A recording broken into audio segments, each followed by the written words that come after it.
meltdown. The Elon Musk and Donald Trump alliance has gone up in flames, total and utter flames. A public meltdown unlike anything the country has ever seen.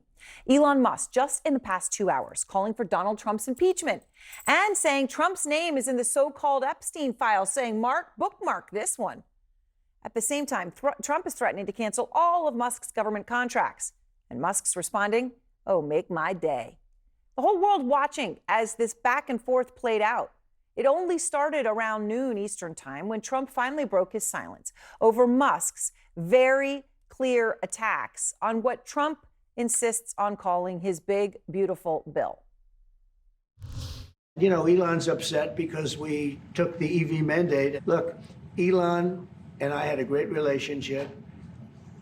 I don't know if we will anymore, but I'm very disappointed in Elon. I've helped Elon a lot. I don't know what it is. It's sort of Trump derangement syndrome. Oh, he's accusing him of TDS, talking about how they had a great relationship. But that was tame. That was how it all started, because it was just the beginning. So the world's richest man starts replying to the world's most powerful man almost in real time. So this is how it went. Okay, here's Trump at 12:06 p.m. I'm very disappointed because Elon knew the inner workings of this bill better than almost anybody sitting here, better than you people. He knew everything about it. At 12:25 p.m., Musk posts, false. This bill was never shown to me, even once, and was passed in the dead of night so fast that almost no one in Congress could even read it. And that was the first thing. Then they started fighting over whether Trump would have actually even won the election if it weren't for Musk. Here's Trump at 12:05 p.m. Eastern. Elon endorsed me very strongly. He actually went up in campaign for me. I think I would have won. Susie would say I would have won Pennsylvania easily anyway, even if the governor ran, the real governor, not the governor from Minnesota. Referring to Shapiro. And Elon replies at 12:46, quote, without me, Trump would have lost the election. Dems would control the House and the Republicans would be 51-49 in the Senate. Such ingratitude, which clearly upset Trump, who posted that he actually fired Musk. Elon was wearing thin. I asked him to leave. I took away his EV mandate that forced everyone to buy electric cars that nobody else wanted, and he just went crazy. Musk's reply 11 minutes later, an obvious lie. So sad. Well, on this, Elon has a point. It is worth remembering that Trump and Musk were so close that, remember, it was like, where's J.D. Vance, right? That it was Trump and the number two was Musk.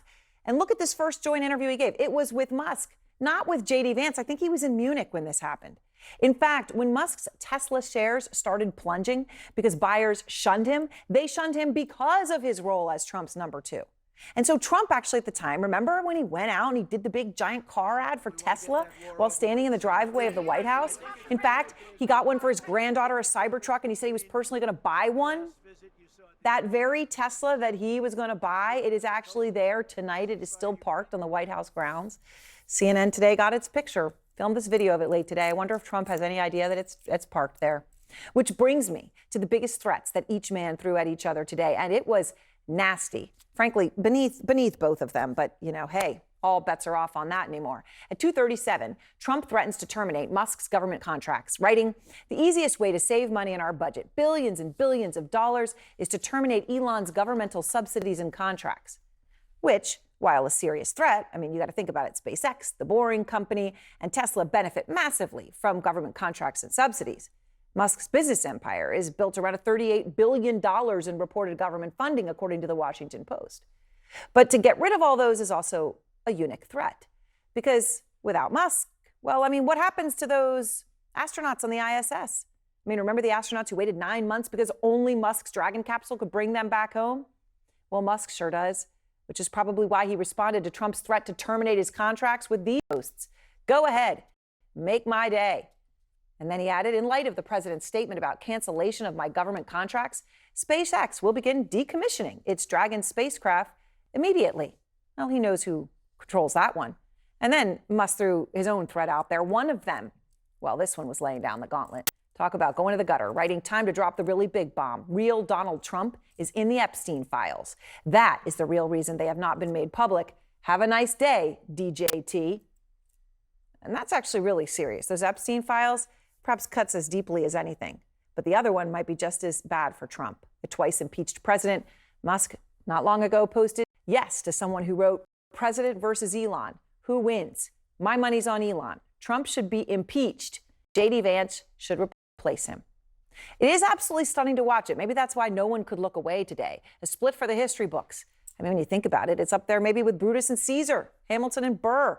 Two men until just days ago claimed to just absolutely love each other. Well, I love the president. I just want to be clear about that. We have a new star. A star is born, Elon. Elon is great. He is from a different planet. He's the greatest guy. I use the word love. I didn't just, use it. It's because Musk used it. In February, Musk posted, "I love Donald Trump as much as a straight man can love another man." I mean, what else is there to say? Kristen Holmes is out front live from the White House. Kristen, from a post like that to what we are seeing today, I mean, it is an absolutely stunning breakdown.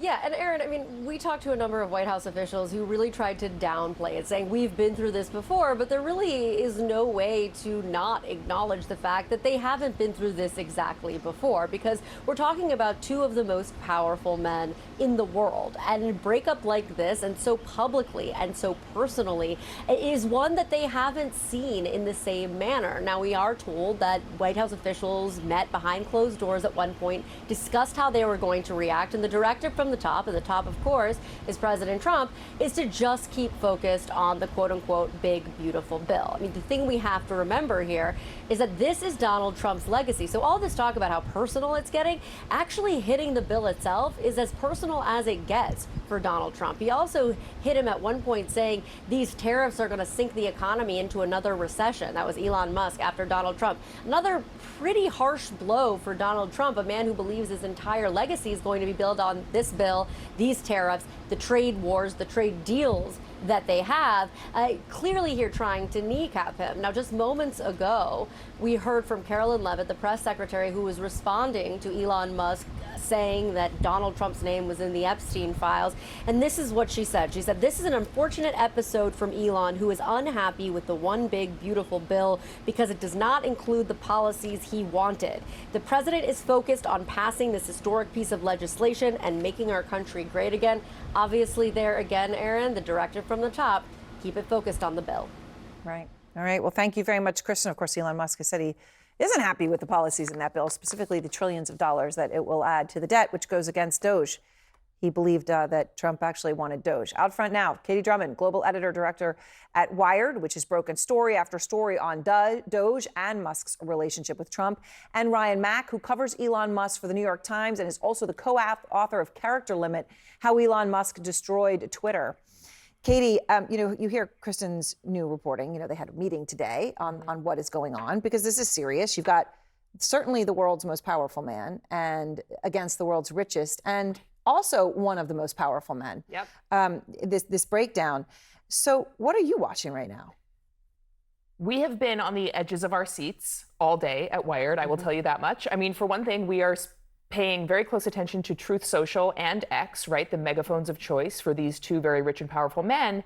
And then we are on the phone talking to, GOP insiders, members of the administration, and then people in Silicon Valley, right? I mean, the potential ripple effects of this, breakup between Trump and Musk on the tech industry itself is potentially very significant. So we're trying to figure out sort of what do tech insiders, VCs, investors, other tech executives think about this allegiance breaking up? Right. Okay. And on that, Katie, you said the people that showed up at Trump's inauguration, okay, let's say, was it Tim Cook and Mark Zuckerberg and Jeff Bezos and then the people who went to Saudi Arabia to be there to pay fealty. That's the requirement to do this.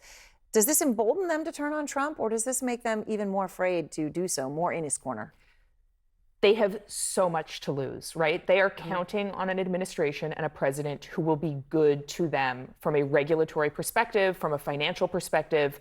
They need the president's buy-in, I suspect, a lot more than they need Elon Musk's companionship. Right. And the threat to cut contracts, if you don't have the Terrifying. Dragon capsule is the only way to get the ISS down, he could cut your contracts. Absolutely. And we'll see what happens with that. I mean, Ryan, you have covered Elon Musk for such a long time.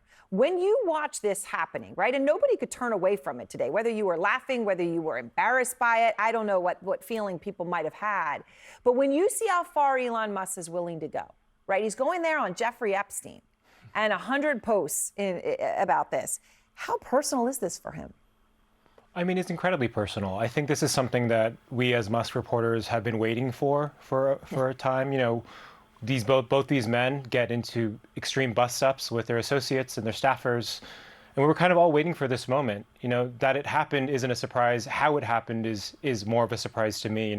And the speed at which Elon was ready to essentially unload his clip. He went and had a string of insults lined up that he used, very quickly. And I think that is what surprised me the most.